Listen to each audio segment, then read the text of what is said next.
Belanda merupakan sebutan yang sangat umum diucapkan oleh masyarakat Indonesia sejak sebelum merdeka. Negara kincir angin itu memiliki segudang sejarah soal penamaan Belanda sebagai identitas bangsa. Kenapa Nederland disebut sebagai Belanda di RI? Hal itu tak lepas dari perjalanan sosial warga Belanda sejak negara itu berdiri. Penyebutan nama Nederland dan Belanda sebenarnya tak jauh dari sejarah penjajahan negara tersebut di Nusantara. Melansir dari Babel, penggunaan Nederland mulanya berasal dari dua suku kata yang berbeda yaitu Nether dan Land. Nether yang memiliki arti rendah, sedangkan Land mempunyai makna sebagai tanah. Pakar sejarah melihat penamaan itu berdasarkan struktur tanah Belanda yang lebih rendah dibandingkan daratan di Eropa. Kata itu pun pertama kali diucapkan oleh masyarakat setempat pada masa kerajaan Jerman di abad ke-15. Masyarakat Belanda melihat dataran sekitar tempat tinggalnya lebih rendah dari wilayah sekitar. Selain itu, penggunaan Holland sebagai identitas tak resmi juga merujuk pada wilayah Belanda bernama Noord-Holland dan Zuid-Holland.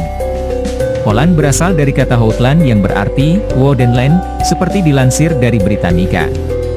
Sebab, kedua wilayah tersebut memang dipenuhi oleh hutan lebat yang membentang luas.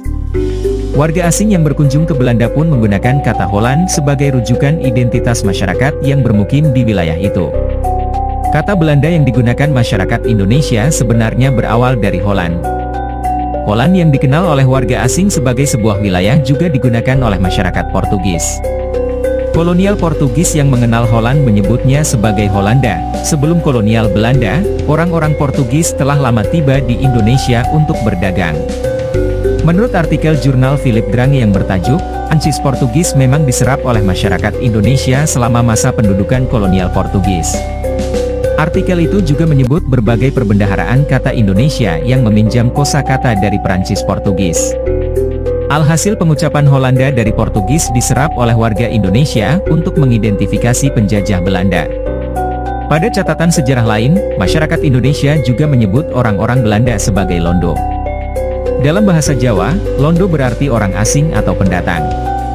Seiring perkembangan zaman, kata Hollanda dan Londo melebur menjadi satu yaitu Belanda. Sampai saat ini penggunaan Belanda sangat melekat di telinga dan perbendaharaan bahasa Indonesia. Demikian informasi yang dapat kami rangkum dalam video kali ini. Jangan lupa klik tombol like, subscribe dan aktifkan lonceng notifikasi agar tidak ketinggalan berita dan informasi menarik lainnya. Terima kasih telah menonton video dari kami, dan sampai jumpa di video selanjutnya.